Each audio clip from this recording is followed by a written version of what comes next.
ఇంట్లో కూర్చుని ఇంగ్లీష్ నేర్చుకోవాలనుకుంటున్నారా? అయితే వెంటనే మా స్పోకెన్ ఇంగ్లీష్ క్లాసెస్కి కాల్ చేయండి.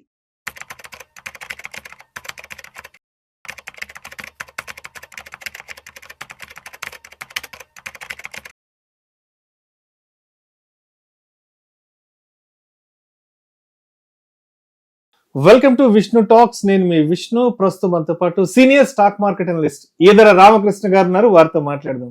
సార్, ఈదర రామకృష్ణ గారు నమస్తే సార్. నమస్తే అండి విష్ణు గారు. Welcome to Vishnu talks sir.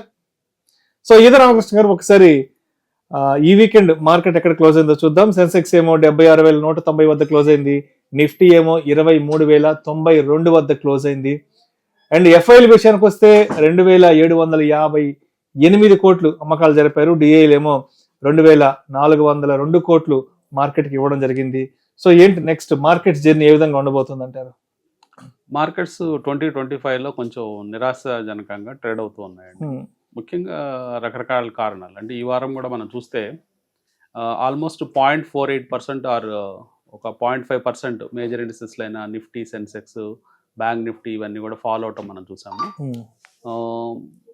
తర్వాత మన మార్కెట్స్ ఇప్పుడు అరౌండ్ 23,000 ట్రేడ్ అవుతున్నాయి. అంటే ఆల్మోస్ట్ మనము హై నుంచి హిస్టారికల్ హై నుంచి 12% కింద మనం ట్రేడ్ అవడం జరుగుతుంది.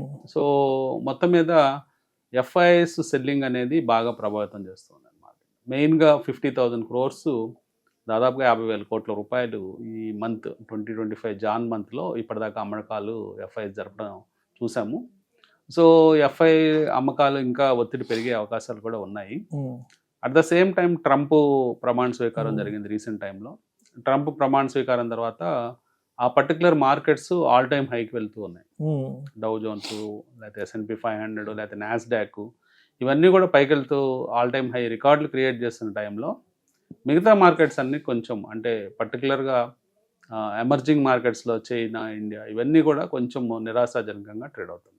మెయిన్గా కారణాలు చూస్తే ట్రంప్ తీసుకురాబోయే పాలసీస్, తర్వాత ట్రేడ్ వార్ బిగిన్ అవుతుంది అనే సంకేతాలు ఇవ్వటం, అట్లాగే మెయిన్గా కెనడా అలాగే మెక్సికో మీద 25% టారిఫ్స్ విధించడం, అలాగే చైనా మీద 10% టారిఫ్ విధించడం, ఇవన్నీ కూడా కొంచెము ఆందోళనకరంగా. అంటే మిగతా ఇండియా మీద కూడా విధిస్తారా, ఇండియా మీద ఇంకా డెసిషన్ తీసుకోపోయినప్పటికీ ఇండియా మీద కూడా భవిష్యత్తులో పర్టికులర్ కొన్ని ఐటమ్స్ మీద టారిఫ్స్ పడతాయా అనేది ఆందోళనకరంగా అనిపించడంతో మన మార్కెట్స్ కూడా కొంచెం డల్గా ట్రేడ్ అవ్వడం మనం చూస్తున్నాము. మొత్తం మీద టెక్నికల్గా చూసినప్పుడు కొంత మార్కెట్స్ ఫాలింగ్ ఎడ్జ్ ప్యాటర్న్లో ఉన్నాయండి. అంటే ఫాలింగ్ వెడ్జ్ ప్యాటర్న్లో ఉన్నప్పుడు జనరల్గా ఏం జరుగుతుందంటే ఒక సపోర్ట్ తీసుకొని మార్కెట్స్ పైకి రావడానికి ట్రై చేస్తుంది. ప్రస్తుతము ఆ కండిషన్లోనే మార్కెట్ ఉంది. సో ప్రస్తుతం ఉన్న నెంబర్ దగ్గరే స్ట్రాంగ్ సపోర్ట్ ఉందండి. అంటే రీసెంట్గా ఏదైతే లో ఫామ్ అయిందో జనవరిలో 22,976 ఆ ప్రాంతాల్లో మంచి సపోర్ట్ మన మార్కెట్స్ తీసుకునే అవకాశాలు ఉన్నాయి. మన మార్కెట్స్ ఆ సపోర్ట్ తీసుకొని అక్కడి నుంచి పెరగడానికి స్కోపు ఎక్కువ కనిపిస్తుంది. అంటే రీసెంట్గా ట్రై చేసింది మార్కెట్. ఒక ఈ వీక్ కాకుండా ప్రీవియస్ వీక్ మనం చూస్తే ఒక డోజీ కైండ్ ఆఫ్ ఫార్మేషన్ కనిపించింది. అంటే ఒక ఇండెసివ్ క్యాండిల్ అనమాట. సో ఇండెసివ్ క్యాండిల్లో ఏమవుతుందంటే బుల్స్, బేర్స్ ఫైట్ చేస్తారు. అంటే ఎటెల్లాలో తెలియక ఎక్కడైతే ఓపెన్ అవుతుందో అక్కడే క్లోజ్ చేయడం జరుగుతుంది. తర్వాత లేటెస్ట్ ఇప్పుడు ప్రజెంట్ వీక్ మనం చూస్తే మనకి ఆ డోజీని హై సైడ్ బ్రేక్ చేయడం, మళ్ళీ లో సైడ్ బ్రేక్ చేయడం, మళ్ళీ మధ్యలో ఆగిపోవడం జరిగింది. సో కొంచెము అంటే క్యాండిల్ స్టిక్ పరంగా చూసినప్పుడు కొంచెం వీక్నెస్ అనేది మార్కెట్లో కనిపిస్తుంది. కానీ అయినప్పటికీ భవిష్యత్తులో 23,000ని సపోర్ట్గా తీసుకొని మార్కెట్స్ పైకి వెళ్ళే ఛాన్సెస్ ఎక్కువగా కనిపిస్తుంది. రైట్. సో ఇప్పుడు లాస్ట్ 4 months నుంచి మార్కెట్స్లో మనం చూస్తున్న సినారియోని కరెక్షన్ అని చెప్పొచ్చా, క్రాష్ అని చెప్పొచ్చా, లేదంటే బేరిష్ మార్కెట్ అనొచ్చా, లేదంటే వాలటాలిటీ మార్కెట్స్ అనొచ్చా? అసలు మార్కెట్స్ అయితే వాలటైల్ అండి, హై వాలటైల్. మన ఫర్ ఎగ్జాంపుల్ ఈ వీక్లో మనం ట్యూస్డే కనుక తీసుకున్నట్లయితే చాలా షార్ప్ మూవ్స్ పైకి కిందకి గమనించాం. అంటే మెయిన్గా with in 2 minutes to 5 minutes టైంలోనే మార్కెట్స్ 1% పైకి వెళ్ళిపోవటం, మళ్ళీ ఒక 5 minutesలో కిందకి వచ్చేయడం, మళ్ళీ ఒక 5 minutesలో పైకి వెళ్ళడం, ఇలాంటి మూమెంట్స్ చాలా హై వాలటైల్ మూమెంట్స్ కనిపిస్తున్నాయి మార్కెట్లో. సో మీరు అడిగినట్లు ఇది బేర్ మార్కెట్ అంటే బేర్ మార్కెట్ కాదు. బేర్ మార్కెట్ అంటే టెక్నికల్గా 20% కరెక్ట్ అవ్వాలి హై నుంచి. హై నుంచి 20% కరెక్ట్ అయ్యి కింద ట్రేడ్ అవుతుంటేనే బేర్ మార్కెట్ అంటారు. ఎగ్జాక్ట్లీ. ఎప్పుడు దాకా అయితే 20% మేజర్ ఇండిసెస్లు హోల్డ్ అవుతాయో 20% దాన్నే బేర్ మార్కెట్ అంటారు. మన మార్కెట్స్ ఇప్పుడు కేవలం 12.5% మాత్రమే ఫాల్ అయినాయి హై నుంచి. సో మళ్ళీ విత్ ఇన్ 12% లోనే మనం ట్రేడ్ అవుతున్నాం కాబట్టి ఇంకా మనం దీన్ని బేర్ మార్కెట్ అనడానికి లేదు. అట్ ద సేమ్ టైమ్ ఇది క్రాష్ అనడానికి కూడా లేదు. క్రాష్ అంటే ఆ 12% కేవలం 1-2 రోజుల్లో పడిపోతే క్రాష్ అంటాం. 1-2 days లో అయితే 1-2 days లేకపోతే ఒక 1 week లోనే క్రాష్ అయిపోయింది అనుకో, 1 week లోనే ఈ మొత్తం ఫాల్ జరిగితే దాన్ని క్రాష్ అంటాం. అది కూడా జరగలేదు. ఇది జరగడానికి మనకి 3-4 నెలలు టైం పట్టింది. ఆల్మోస్ట్ 4 months 120 days పట్టింది. 4 months నుంచి మన మార్కెట్ కొంచెంగా కరెక్ట్ అవుతుంది. సో దీన్ని ఏమంటారంటే ఒక కరెక్షన్ అంటారు. సో ఒక హెల్తీ కరెక్షన్ అని కూడా అనుకోవచ్చు. మార్కెట్లో ఏమవుతుందంటే హెల్తీ కరెక్షన్ అంటే రకరకాల షేర్లు ఉంటాయి మార్కెట్లో. అంటే క్వాలిటీ షేర్లు ఉంటాయి, క్వాలిటీ లేని షేర్లు ఉంటాయి, ఆపరేటర్లు రన్ చేసే షేర్స్ ఉంటాయి, తర్వాత దాంట్లో స్పెక్యులేషన్ చేసేవి, రిగ్ చేసే షేర్స్, రకరకాల కేటగిరీలు ఉంటాయి.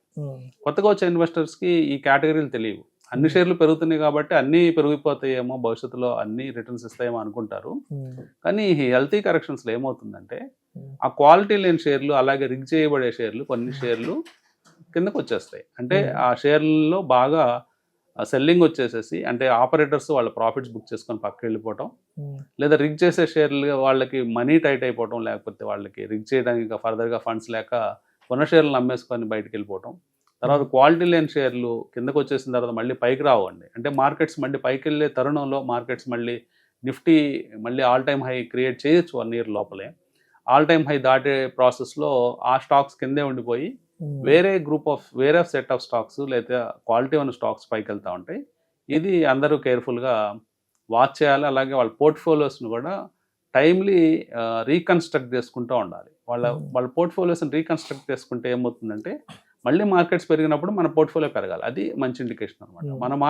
మన పోర్ట్ఫోలియో మళ్ళీ మార్కెట్స్ పెరిగే దశలో మన పోర్ట్ఫోలియో పెరగకపోతే సో మన పోర్ట్ఫోలియో బాగలేదని, అట్లాగే మన పోర్ట్ఫోలియోలో అంటే లాస్ మేకింగ్ కంపెనీస్ కానీ, లేకపోతే చూడటానికి ప్రాఫిట్స్ ఉంటాయి, అంటే స్టేట్మెంట్స్లో ప్రాఫిట్స్ ఉంటాయి కానీ స్టాక్లో రిటర్న్ అనేది రాదు. సో ఇవన్నీ కూడా చాలా కేర్ఫుల్గా అబ్జర్వ్ చేసుకుంటా పోర్ట్ఫోలియోని రీకన్స్ట్రక్షన్ చేసుకుంటా ముందుకెళ్ళాలని చెప్తాను. అయితే ఇప్పుడు మనం లాస్ట్ 4 monthsని ఈ పారామీటర్గా తీసుకుంటున్నాం. అంటే లాస్ట్ 120 days నుంచి మార్కెట్లో పెద్ద ఎత్తున వాలటాలిటీ మార్కెట్గా సాగుతోందని మాట్లాడుకుంటున్నాం కదా. అయితే లాస్ట్ ఈ 3-4 monthsలో అంటే బాగా మార్కెట్ని దెబ్బతీసిన సెక్టార్స్ ఏమున్నాయి? పర్టికులర్గా పలానా సెక్టారు పెద్ద ఎత్తున మార్కెట్ని దెబ్బ కొట్టింది అని అనుకోవడానికి లాస్ట్ 3-4 monthsలో ఏ సెక్టార్స్ బాగా పడ్డాయంటారు? అసలు మెయిన్గా మనకి రియాలిటీ ఒకటి బాగా వీక్ అయిందండి. తర్వాత మనము పబ్లిక్ సెక్టర్ ఎంటర్ప్రైజెస్లో కూడా బాగా కరెక్షన్స్ చూసాం మనం. Like right from defence, railways, తర్వాత పిఎస్యు బ్యాంక్స్, ఇవన్నీ కూడా బాగా ఫాల్ చూసాము. అట్లాగే ఆయిల్ అండ్ గ్యాస్ సెక్టర్ బాగా ఫాల్ చూసాం.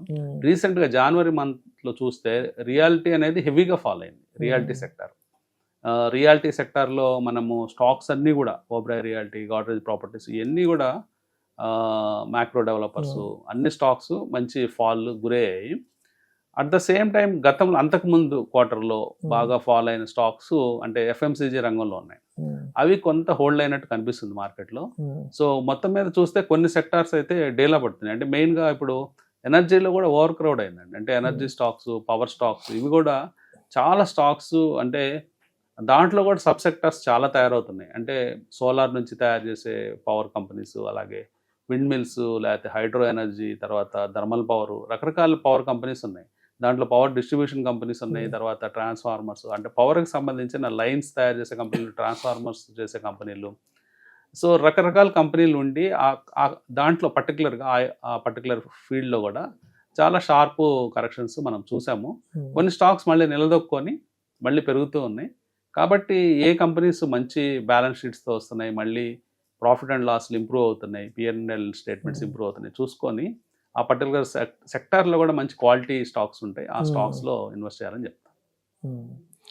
సో అయితే ఇప్పుడు మార్కెట్స్ పెద్ద ఫాల్లో ఉన్నాయి కదా. అంటే ఇంత ఫాల్లో ఉన్నా కూడా మన రాడార్లో ఈ సెక్టార్స్ని వాచ్ లిస్ట్లో పెట్టుకోవచ్చు అనుకోవడానికి ఏ సెక్టార్స్ కొంత ఫేవరబుల్గా ఉన్నాయంటారు? అంటే ఈ మార్కెట్ ఫాల్లో కూడా ఇవి కొంత బెటర్మెంట్గా ఉన్నాయి, మన రాడార్లో వాచ్ లిస్ట్ లో పెట్టుకోవచ్చు అనుకోవడానికి? మెయిన్ గా మనం చూస్తే అండి ఇప్పుడు ఐటీ స్టాక్స్ ఉన్నాయి కదా, ఐటీలో మిడ్ క్యాప్ స్టాక్స్ చాలా మంచి రిజల్ట్స్ ఇస్తూ ఉన్నాయి.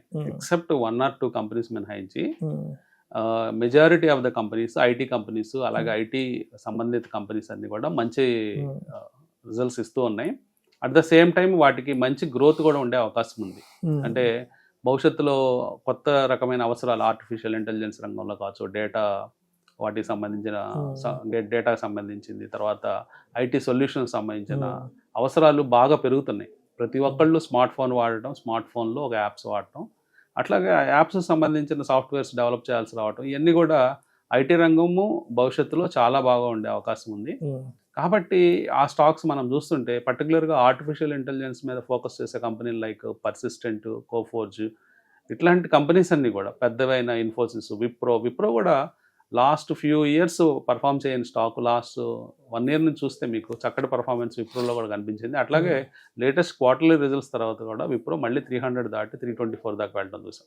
సో మొత్తం మీద ఐటీ రంగం అయితే క్లియర్గా 2025లో విన్నర్ అని చెప్పుకోవచ్చు అండి. కాబట్టి ఇంకా బిగినింగ్ ఆఫ్ ద ఇయర్లో ఉన్నాం కాబట్టి చిన్నగా ఐటీ స్టాక్స్ని అక్యుములేట్ చేసుకోవచ్చు. మిడ్ క్యాప్లో క్వాలిటీ నేమ్స్ చాలా ఉన్నాయి. At the same time front running companies అయిన టీసీఎస్, ఇన్ఫోసిస్, విప్రో ఇవన్నీ అందరికీ తెలిసినాయి. హెచ్సిఎల్ టెక్నాలజీస్ వాటిల్లో కూడా ఎప్పుడైనా మార్కెట్లో హెల్తీ కరెక్షన్ కానీ ఏదైనా జరుగుతున్నప్పుడు కొంచెము స్టాక్స్ కొంచెం పడి మళ్ళీ పెరుగుతున్న తరుణంలో యాడ్ చేసుకుంటూ ఉండొచ్చు.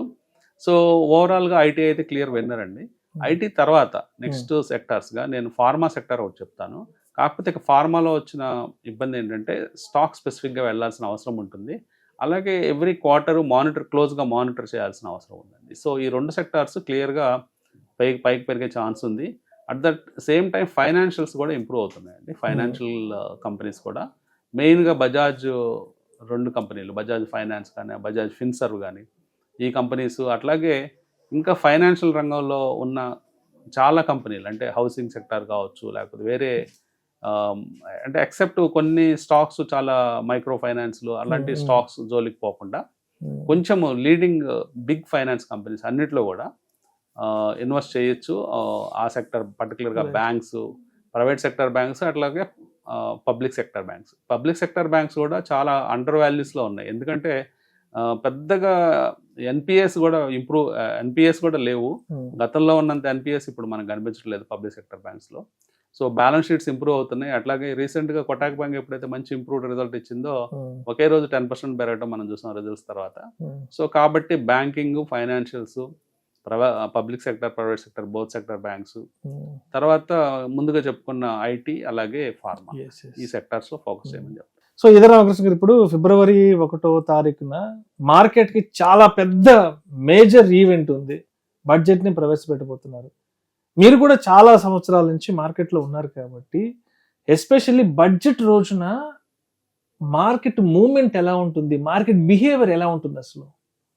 బడ్జెట్ రోజున ఇదివరకు రోజుల్లో చాలా వాలటిలిటీ కనిపించేదండి. ఎందుకంటే ఇదివరకు రోజుల్లో బడ్జెట్ స్పీచ్ అనేది ఒక 3-4 hours నడిచేది. సో మార్కెట్ లో కూడా 3-4 hours వాలటిలిటీ కనిపించేది.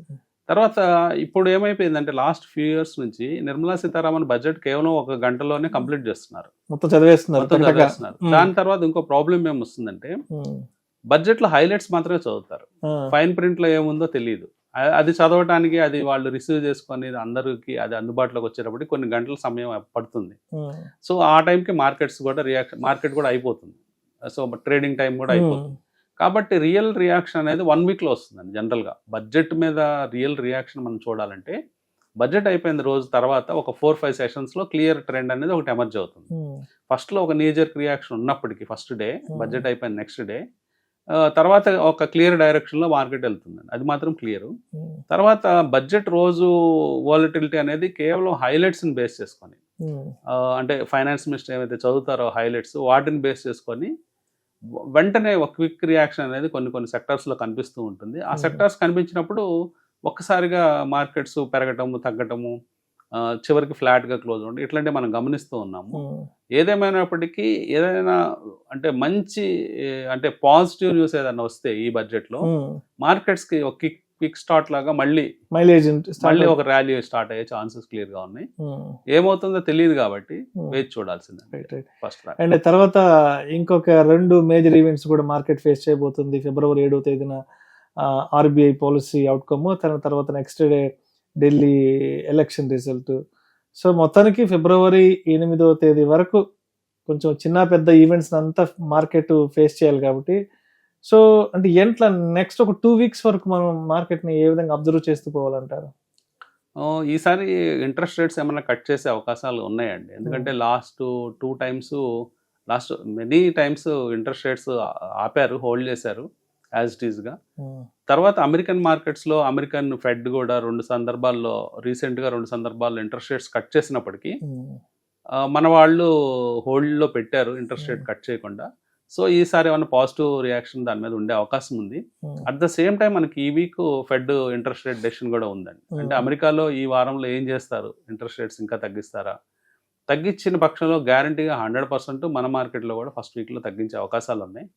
సో ఇంట్రెస్ట్ రేట్స్ కట్ చేసిన పక్షంలో కొంచెం మార్కెట్స్ పాజిటివ్గా తీసుకునే ఛాన్స్ ఉందండి. సో మార్కెట్స్ కొంచెం ఇప్పుడు పరిస్థితి కొంచెం ఆందోళన అంటే పర్టికులర్గా కొన్ని స్మాల్ ఇండిసెస్లు, అంటే పెద్ద ఇండిసెస్లు కాకుండా స్మాల్ క్యాప్ మిడ్ క్యాప్ ఇండిసెస్లో వచ్చిన నష్టాలని భర్తీ చేసేందుకు కానీ, లేకపోతే మార్కెట్ మూడ్ని ఇంప్రూవ్ చేయడానికి కానీ ఇంట్రెస్ట్ రేట్స్ కట్టింగ్ అనేది జరిగే అవకాశాలు ఉన్నాయి ఫస్ట్ వీక్లో. సో అది జరిగితే మార్కెట్స్లో కొంత ఉత్సాహం నెలకొనే అవకాశం ఉంది. దాని ముందే మన బడ్జెట్ కూడా ఉండే అవకాశం. అండ్ అదేవిధంగా మార్కెట్ అనేది ఎక్కడ సపోర్ట్ అండ్ రెసిస్టెన్స్ లెవెల్ తీసుకునే అవకాశం ఉందంటారు? ఇమ్మీడియట్ సపోర్ట్ 23,000 అంటే 20 ప్రిసైజ్గా చెప్పాలంటే జనవరి లో ఏదైతే ప్రస్తుతానికి ఉందో 22,976 అనేది మనకి immediate support level. At the same time రెసిస్టెన్స్లు చాలా ఉన్నాయి. ఇమ్మీడియట్గా మనకి రెసిస్టెన్స్ వచ్చేటప్పటికి 23,600 అనేది ఇమ్మీడియట్ రెసిస్టెన్స్గా ఉంది. అది కనుక క్రాస్ అయినప్పుడు 24,000 రౌండ్ నెంబర్ దగ్గర రెసిస్టెన్స్ ఉంటుంది. కానీ బిగ్ న్యూస్లు వచ్చినప్పుడు రెసిస్టెన్స్లు చాలా స్మూత్గా, అంటే పెద్దగా రెసిస్ట్ చేయవు, అంటే అక్కడ నుంచి స్మూత్గా వెళ్ళిపోయే ఛాన్స్ ఉంటుంది పైకి. చూడాలి అంటే ఎట్లాంటి న్యూస్లు వస్తాయి, ఎట్లా మార్కెట్ బిహేవ్ చేస్తుంది అదంతా. ప్రస్తుతానికైతే ఇమీడియట్ రెసిస్టెన్స్ 24,000 అండి, అంటే బిగ్ రెసిస్టెన్స్. అలాగే సపోర్ట్, బిగ్ సపోర్ట్ వచ్చేటప్పుడు 23,000 అని చెప్పుకోవాలి. అండ్ కన్క్లూజన్గా వింటర్ సీజన్ కూడా అయిపోయింది, నెక్స్ట్ ఆల్మోస్ట్ సమ్మర్లోకి ఎంటర్ అయిపోయాం కాబట్టి, సో ఈ సమ్మర్కి సంబంధించి అంటే మనం పర్టికులర్గా నేను సమ్మర్లో ఏ సెక్టార్స్ మీద ఫోకస్ చేయాలి అనే ఆలోచన వచ్చినప్పుడు, సో సమ్మర్కి సంబంధించి స్పెషల్గా సీజనల్గా ఏ సెక్టార్స్ కొంత అనుకూలంగా ఉంటాయి అంటారు అసలు? అంటే సమ్మర్ అంటే జనరల్గా మనకి టూరిజం, కొన్ని సెక్టార్స్ అండి పర్టికులర్గా మనము వినియోగం ఏది కన్జ్యూమ్ చేస్తామనేది మనం చూడాలి. ఒకసారి పిల్లల హాలిడేస్ వచ్చినప్పుడు జనరల్గా టూరిజం మీద అంటే ఎక్కువ బయటకు వెళ్ళటం. ఇప్పుడు మనకి హోటల్ ఇండస్ట్రీ చూస్తే మంచి రంగం, అంటే మంచి పర్ఫార్మెన్స్, మంచి ప్రాఫిట్స్ తో వెళ్తూ ఉంది. పర్టికులర్ ఇండియన్ హోటల్ స్టాక్ చూసినప్పుడు రీసెంట్ టైంలో కూడా మంచి ప్రాఫిట్స్ చూపించడం జరిగింది లేటెస్ట్ క్వార్టర్లీ రిజల్ట్స్ లో. సో అలాంటి హోటల్ సెక్టర్ సంబంధించిన స్టాక్స్ అన్ని కూడా బాగా రాణించే అవకాశాలు ఉంటాయండి జనరల్ గా ఈ సీజన్. తర్వాత మన కన్జ్యూమ్ చేసేది ఇప్పుడు డొమెస్టిక్ గా కన్స్యూమర్ డ్యూరబుల్స్ లో air conditioners, electronics, air conditioners ఏమన్నా ఉంటే పాతవి తీసేయటం, కొత్తవి బిగించుకోవటం, మళ్ళీ కొత్తగా రెఫ్రిజిరేటర్లు, అవన్నీ కూడా బాగా కన్స్యూమర్ డ్యూరబుల్స్ ఆ పర్టికులర్ స్టాక్స్ కొంచెం బాగా రాణించే అవకాశం ఉంటుంది, మంచి మూమెంట్ ఉంటుందండి. సో అట్లాంటి స్టాక్స్ మనం జనరల్ గా సీజనల్ గా స్టాక్ స్పెసిఫిక్ గా అట్లా మనం ట్రేడ్ చేయం కానీ, ట్రేడ్ కానీ ఇన్వెస్ట్ చేయం కానీ, ఓవరాల్ గా ఈ సీజన్ లో అలాంటి సెక్టార్స్ చూసుకోవచ్చు. Right. Thank you sir, thank you so much Ramakrishna garu. Thank you.